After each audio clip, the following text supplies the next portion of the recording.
রাজাপুর পূর্ণ কলস এলাকায় পানিতে ডুবে 2 শিশুর মৃত্যু। ও বেটা, ওই মুখটা তো না দেখতো না তো। আরে জান্নাতি রে। আজ মঙ্গলবার দুপুরে এই হৃদয় বিদারক ঘটনা ঘটে।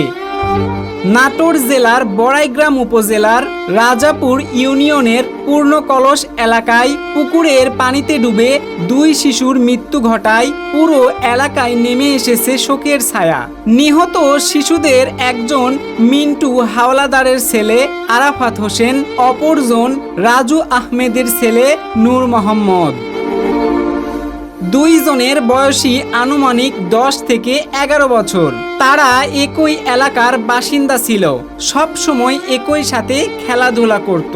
পরিবার সূত্রে জানা যায়, দুপুরের পর থেকে শিশু দুটিকে খুঁজে পাওয়া যাচ্ছিল না। পরিবারের সদস্যরা দিশেহারা হয়ে বিভিন্ন জায়গায় খোঁজাখুঁজি শুরু করেন। এক পর্যায়ে আরাফাতের নানা মনে করেন হয়তো শিশু দুটিকে পুকুরের পাশে খেলতে দেখা গিয়েছিল।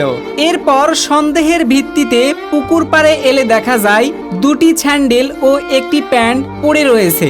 তখনই সবার মনে সন্দেহ জাগে, হয়তো তারা পানিতেই পড়ে আছে। পরে স্থানীয় লোকজন পুকুরে নেমে খোঁজাখুঁজি শুরু করেন।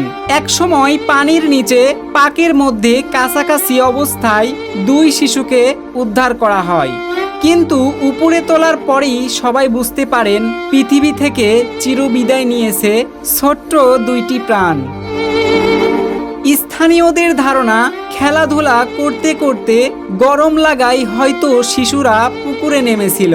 আবার পুকুরের মধ্যে থাকা কলাগাছ নিয়েও তারা খেলছিল বলে ধারণা করা হচ্ছে।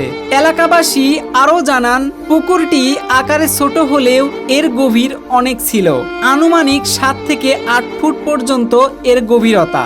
এই পুকুর দীর্ঘদিন ধরেই এলাকাবাসীর কাছে ভয়ঙ্কর হিসাবে পরিচিত ছিল। অনেকেই রাতের বেলা পুকুরের আশেপাশে যেতে ভয় পেতেন। কেউ কেউ বলতেন জায়গাটি হয়তো অশুভ, আবার কেউ কেউ বলতেন পুকুরে নামলে মানুষ তলিয়ে যায়। এ কারণেই দীর্ঘদিন ধরে সেখানে কেউ মাছ ধরা বা গোসল পর্যন্ত করত না। তবে বাস্তবতা যাই হোক, আজ সেই পুকুর কেড়ে নিল 2টি নিষ্পাপ শিশুর জীবন। একজন মাদ্রাসার শিক্ষার্থী, আরেকজন কেজি স্কুলের 3য় শ্রেণীর ছাত্র। যে বয়সে বই হাতে স্কুলে যাওয়ার কথা, সেই বয়সেই 2 বন্ধুর জীবন থেমে গেল পানির গভীরে।